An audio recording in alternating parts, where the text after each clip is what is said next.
अस्सलाम वालेकुम।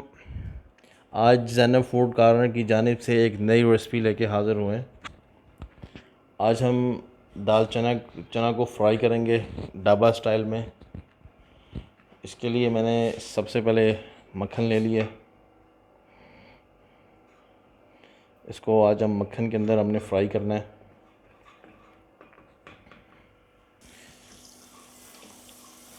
मक्खन मेल्ट हो गया है। अब इसके अंदर मैं प्याज डालूँगा।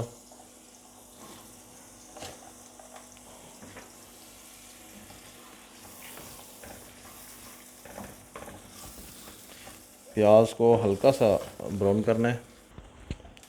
दाल चना को मैंने ऑलरेडी बॉयल कर लिया है, तो इसको हमने आज तड़का लगाना है, फ्राई करनी है ढाबा स्टाइल से। प्याज हल्का हल्का ब्राउन होने लगा है। प्याज ब्राउन हो गया और अब मैंने इसके अंदर डालने हैं टमाटर।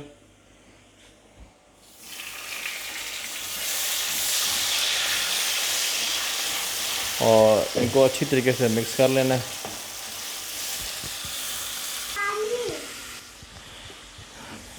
सब्ज़ मिर्च मैंने डाली है अभी, और टमाटर को अच्छी तरह से मिक्स करना है मैंने। रेड कलर का टमाटर था, माशाल्लाह बहुत ही ज़बरदस्त किस्म का कलर आ रहा है। जितना टमाटर रेड होगा उतना ही कलर अच्छा आएगा। अभी अदरक और लहसुन का पेस्ट ऐड करना है, और अदरक लहसुन में थोड़ा ज़्यादा डाल रहा हूँ। अचार भी मैं डालूँगा। आम का अचार है, घर का बना हुआ फ्रेश अचार है। अभी रिसेंटली अचार डाला है हमने। अभी मैं सुरख मिर्च ऐड कर रहा हूँ, थोड़ी डालूँगा, और नमक भी डालना है। अभी मैं इसमें ऐड कर रहा हूँ जैतून का तेल है, थोड़ा सा डालना है। इससे हमारी दाल का टेस्ट बहुत ही अच्छा हो जाएगा। हांडी का टेस्ट बहुत ज़बरदस्त बन जाता है। नमक डाल दिया मैंने। नमक आप बाद में चेक भी कर सकते हैं, कम ज़्यादा आप कर सकते हैं। बेहतर है पहले कम करें, तो बाद में ज़्यादा भी हो सकता है। ज़्यादा हो तो फिर कम मुश्किल हो जाएगा। अब इनको अच्छे तरीके से मिक्स कर लेना है। लें जी, हमारा मसाला अच्छे तरीके से बन गया है। घी बाहर आना शुरू हो गया है, बल्कि आ गया है। अभी हम इसमें दाल को ऐड करेंगे।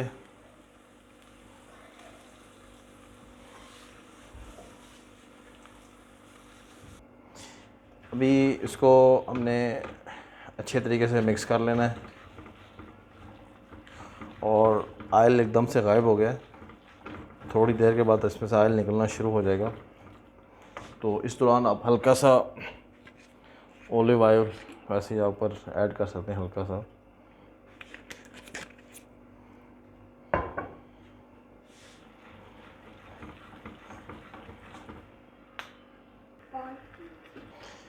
अभी ग्रीन ऑलिव्स इसे मैंने ऐड करने हैं। इसमें ग्रीन ऑलिव्स तो डाल लिए हैं।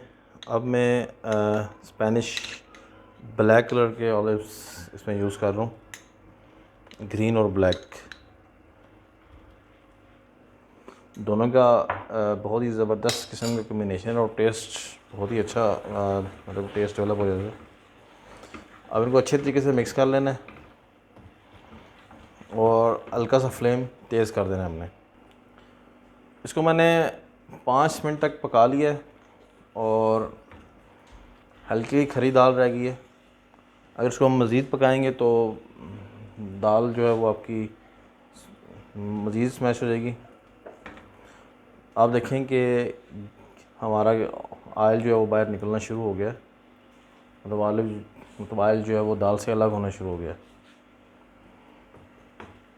इसका मतलब है कि हमारी दाल जो है वो बिल्कुल रेडी है।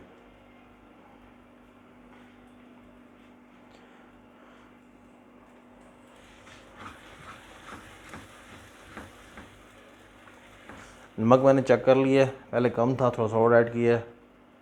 तो अगर आप भी जब बनाएं तो अगर नमक कम हो इस टाइम चेक कर लें, बाद में दोबारा ऐड हो सकता है। फाइनली हमारी आज की दाल, फ्राई दाल की रेसिपी बिल्कुल कंप्लीट हो चुकी है। आप भी दाल को एक बार ज़रूर बनाइएगा ढाबा स्टाइल में, और तड़का लगा के दाल, बॉयल दाल को, तो इंशाल्लाह ताला आपको बहुत ही मज़ा आएगा।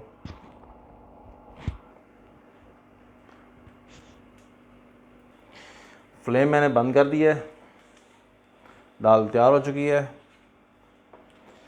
प्लीज़ ज़ैनब फूड कॉर्नर को सब्सक्राइब कीजिए, लाइक कीजिए।